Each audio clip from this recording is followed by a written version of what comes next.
안녕하세요. 최준영 손해하정사입니다. 오늘은 2025년 12월 29일입니다. 이제 그 2025년이 얼마 남지 않았네요. 오늘 주제는 산재 사고가 나고 여러분이 이제 추가적으로 개인적으로 가입하신 보험들이 있으실 거예요. 자, 이런 경우에 여러 가지 보험금을 청구할 때 특히 손해보험에서 되게 주의해야 됩니다.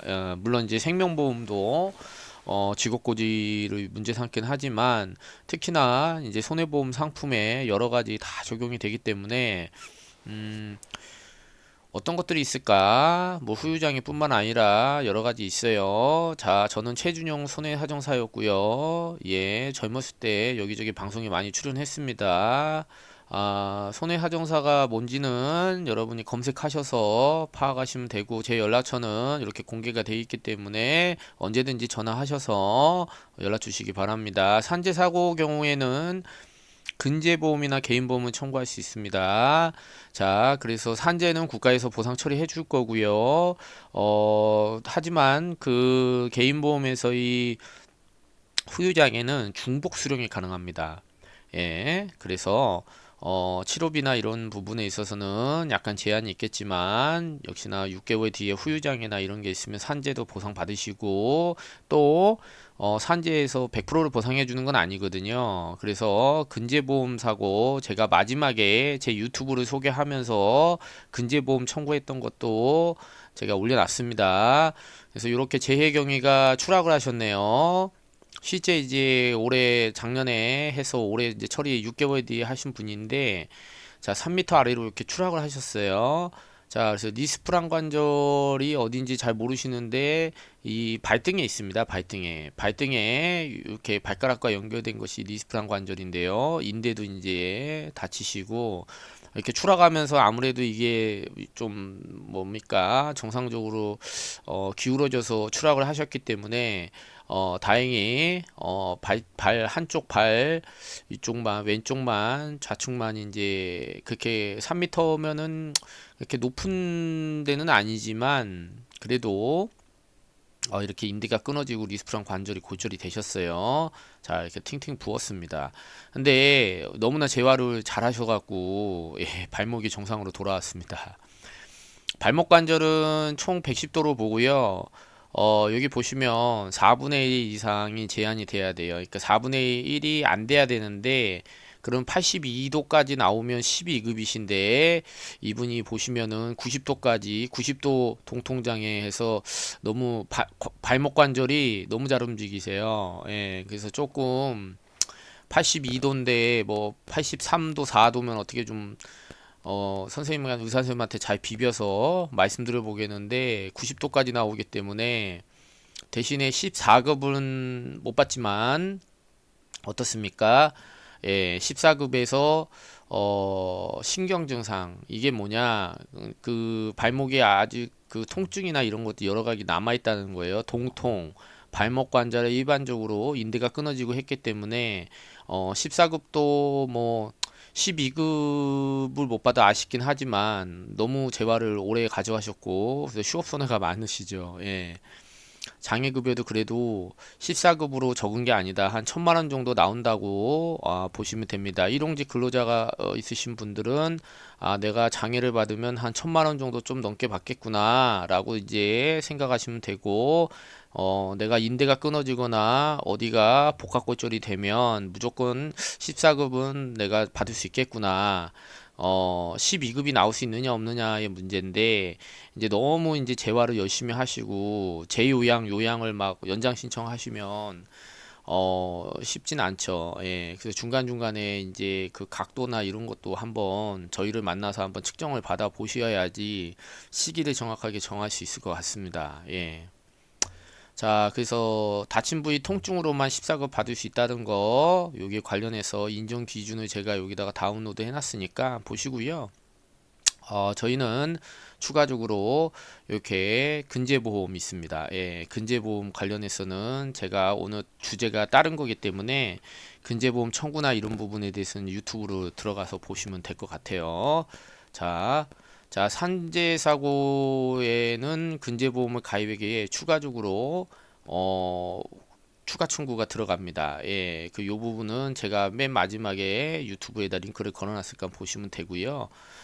저희가 이렇게 후유장에 다친 부분은 이제 받았습니다. 그래갖고 14%의 기간을 조금 넉넉히 받았으면 좋았을 텐데, 예, 너무 1시 2년밖에 받지 못했지만 좀 아쉬움이 있어요. 그러니까 이분이 너무 뼈도 잘 붙고 인대도 너무 정상으로 돌아오시고 각도도 너무 좋았어요. 예. 그래서 개인보험도 청구하려고 했으나 이미 산재에서 14급을 받아버리셨기 때문에 저희가 12급 정도 나오셨으면은 바로 장애를 청구해 드렸을 텐데 못 해드렸습니다. 14급으로 이렇게 다 받아버리시면 저희가 상당히 곤란하고 운동 각도가 너무 안 나오고 그래갖고 이게 지금 14%도 겨우겨우 받은 거예요. 그래서 근제보험은 저희가 처리해 드렸지만 개인보험은 이미 14급을 받아온 상태에서 운동 각도가 90도인데 그죠? 시간이 지난다 그래서 다시 각도가 더 좋아지면 좋아졌지 안 좋아지긴 어렵습니다. 그래서 좀 만약에 이제 이분이 저희한테 처음부터 오셨으면 아마 개인보험 5%도 장애를 받았을 거고 12급도 좀 받을 수 있어요. 예. 그래서 이렇게 이 산재와 지급률이 똑같습니다. 예. 그래서 5%인데 이게 지금 90도밖에 안 나왔잖아요. 그렇기 때문에 90도도 안 나온 산재 장애가 뻔히 있는데 저희가 이거를 82도다라고 구라치기가 어렵습니다. 예. 그래서 산재 12급과 5%는 대비가 된다. 예. 그래서 12급 정도를 정상적으로 나와야 개인보험도 청구가 가능합니다. 근데 문제는 뭐냐면은 개인보험으로 청구한다 하더라도 고지 위반이 문제가 됩니다. 그러니까 이분이 얘기를 들어보니 사무직으로 원래부터 일용직이셨는데 사무직으로 보험을 가입하셨나 봐요. 예, 뭐 지병고지도 고지지만 직업고지도 역시나 손해보험에서는 중요한 사항입니다. 왜냐하면 사무직은 떨어져서 발목 다칠 일이 없잖아요. 죄송합니다. 근데 이렇게 앉아 계시면 떨어지면 이렇게 다치시니까 이런 분들 같은 경우에 위험이 높으면 보험료를 더 걷어야 되고 담보도 축소되기 때문에 대부분 직업을 속이고 가입을 하죠. 예. 그래서 고지 위반 같은 경우에 직업고지 위반 같은 경우에 이렇게 직업을 애초부터 속이고 가입하시는 분들은 상법에선 3년이지만 약관에서 좀 깎아줍니다. 대신에 전제가 있어요. 보험급 지급 사유가 발생하지 않고. 이 말이 어렵죠. 가입하고 나서 병원에 한 번도 안 가셨으면 2년 지나면 어떻습니까? 고지 위반을 물을 수가 없습니다. 내가 사무직을 라고 속이고 가입한 그 잘못을 2년이 지나면 너의 죄를 사해 주겠노라. 예. 그쵸? 예수님의 마음입니다. 지저스. 예. 자, 제가 크리스찬이기 때문에 하나님은 모두 사랑하십니다. 기간 주지 않고 빨리 교회 가서 하나님 영접하시면 바로 기간과 관계없이 여러분을 사랑하시고 하시기 때문에 우리 이제 인간이 이렇게 만드는 거예요. 상법에서는 3년이지만 보험에서는 어떻습니까? 2년으로 권리 행사를 더욱 제한하고 있다. 보험회사가 권리가 제한되고 있기 때문에 여러분한테 좋은 거예요. 하지만 한 번도 보험 가입하고 병원에 안 간 사람이 있을까요? 자, 그래서 한 3년으로 우리가 통상으로 봅니다. 하지만 2년입니다.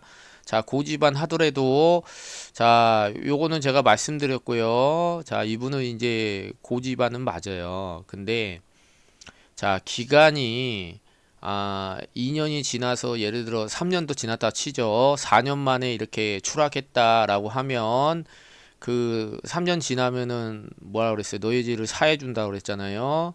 예. 그 일용직인데 사무직으로 거짓말한 거 없애준다고 합니다. 그러면 보험사는 비례보상 삭감을 할 수가 없죠. 예.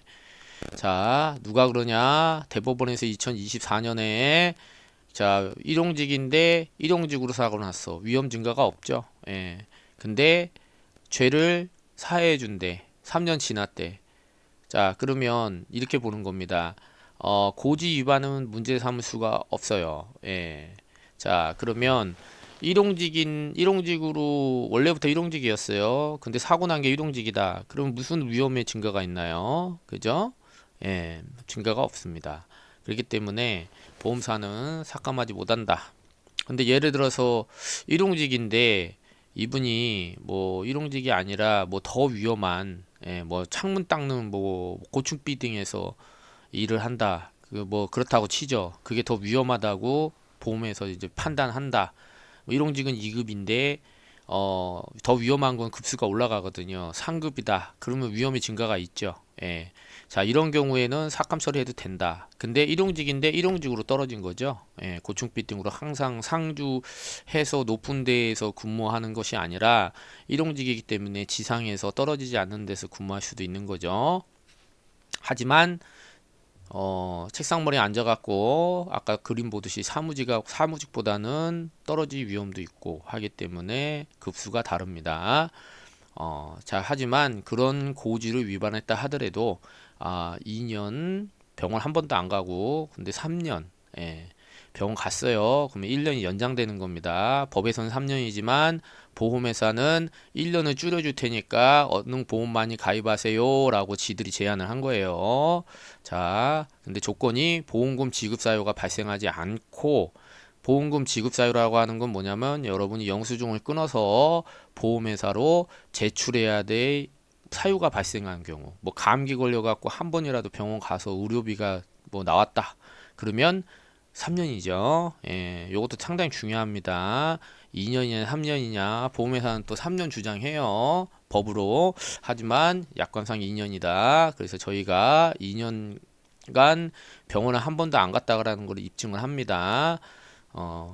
자, 근데 이런 경우 있어요. 중간에 처음부터 고지 위반은 뭡니까? 일용직인데 사무직으로 거짓말 치고 보험 가입을 한 거죠. 근데 이분이 원래 사무직이었어. 근데 가입을 하고 나서 사무직 하다가 잘렸죠. 예. 퇴사를 하고 할 일이 없으니까 이제 새벽 시장 나가서 뭡니까? 일용직을 한 겁니다. 이건 좀 앞선 사례와 다르죠. 처음부터 일용직이었느냐? 사무직이 맞아요. 보험 가입할 땐 사무직이 맞지만 중간에 뭐죠? 중간에 변경이 됐다는 겁니다. 직업이 고위험군으로 변경이 되면 보험료를 더 내야 돼요. 그죠? 그러니까 싫으니까 안 내고 버티다가 사고 났습니다. 자, 이거는 보험 가입 이후의 문제이기 때문에 안날로부터 2개월, 당연히 보험회사는 안날로부터 2개월 안에 계약을 뭐죠? 해지하거나 요거 좀 어떤 분이 그러더라고요. 실제로 이제 아니 그 고지반도 아닌데 고객이 중간에 알고 이거를 변경하는 사람 몇 명이나 되겠어요. 또 그렇게 바뀌었다 그러면은 보험료가 더 늘어날 거 아닙니까? 그러니까 얘기 안 한다 이거야. 얘기 안 하면 중간에 사고 나고 보험금은 받죠. 삭감된 돈을 받고 나서 보험회사가 원래는 일상적으로는 바뀌고 난 날 그래서 그 고용보험 같은 거 낸 내역을 달라 그래요. 그 날로부터 안 낸 날 보험료를 안 내고 사무직으로 그 할인받았던 그 기간 내에 있는 보험료를 더 받습니다. 그래서 아예 그 보험금을 줄 때 발목 골절돼서 후유장애나 이런 거 3천만 원 줘야 된다 할 때 보험료 안 낸 거를 빼고 3천 주는 게 아니라 2,500 이렇게 주거든요.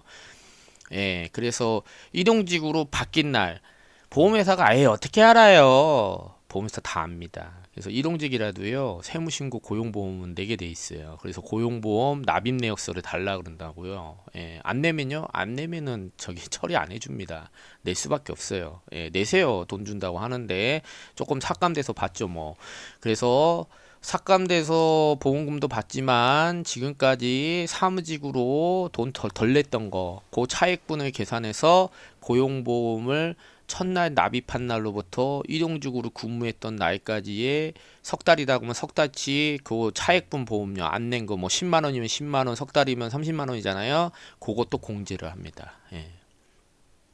야, 이렇게까지 정확하게 알려준 사람 있었나요? 예, 없었죠.